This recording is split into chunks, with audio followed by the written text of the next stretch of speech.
Selon le rapporteur spécial des Nations Unies sur le droit à la santé, le système de santé de la bande de Gaza a été complètement anéanti. Le commissaire général déclare « Nous atteignons le point de non-retour, où le mépris flagrant du droit humanitaire international marque notre conscience collective. » À ce jour, 283 travailleurs de la santé à Gaza ont été tués.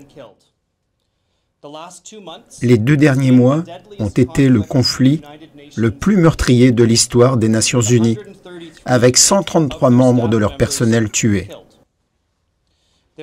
Il y a eu 212 attaques lancées contre des établissements de santé de Gaza depuis le 7 octobre. Cela inclut 24 hôpitaux différents qui ont été bombardés par Israël. Plus de 100 ambulances ont été mises hors service. Israël a arrêté des dizaines de médecins, dont on ne sait toujours pas où ils se trouvent. Le directeur de l'hôpital principal de l'hôpital de Shifa, dans la ville de Gaza, Mohamed Abou Salmia, est détenu par Israël depuis le 22 novembre. De nombreux autres médecins de premier plan sont détenus par l'armée israélienne depuis près de 2 semaines, sans aucune charge et sans que l'on sache où ils se trouvent. L'hôpital pédiatrique Ron-Tizi, bombardé. L'hôpital pédiatrique Al-Nasser, bombardé. Le seul hôpital ophtalmologique de Gaza, bombardé. Le seul hôpital psychiatrique de Gaza, bombardé.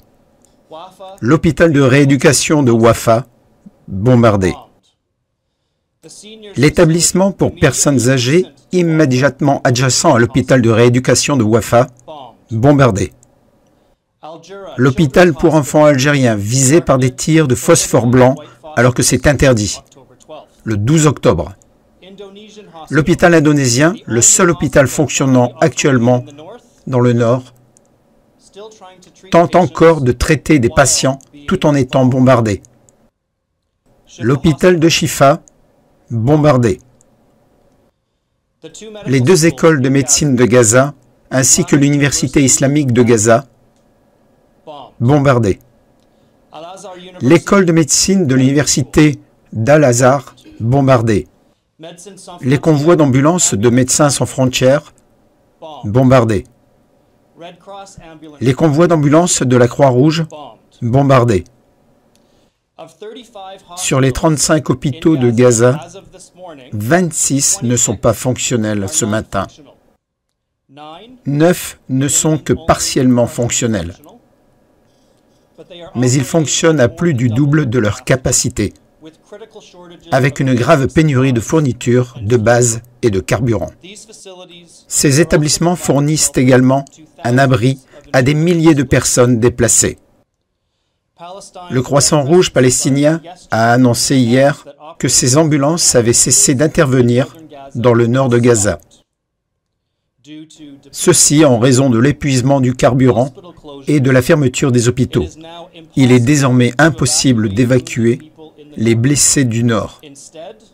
Au lieu de cela, ces patients sont abandonnés à leur mort.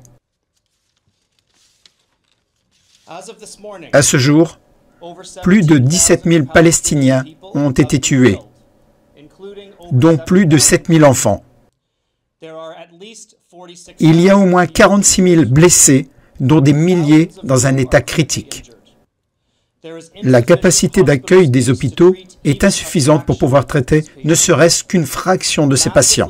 Les abris des Nations Unies, massivement surpeuplés, sont devenus des paradis pour la propagation des maladies infectieuses, dont une épidémie d'hépatite A, de multiples épidémies de méningite, des poux, des infections cutanées et de multiples épidémies de maladies diarrhétiques. Le Bureau des droits de l'homme des Nations Unies a déclaré le 5 décembre que le schéma des attaques visant les infrastructures civiles soulève de sérieuses inquiétudes quant au respect par Israël du droit humanitaire international et augmente le risque d'atrocités criminelles. Il y a un nombre incalculable de violations de la protection spéciale accordée aux civils, aux enfants et au personnel médical, et des violations généralisées du droit international humanitaire. Cette guerre fait rage à cause de la volonté politique, de l'absence totale de volonté politique. La guerre à Gaza doit cesser, et elle doit cesser maintenant.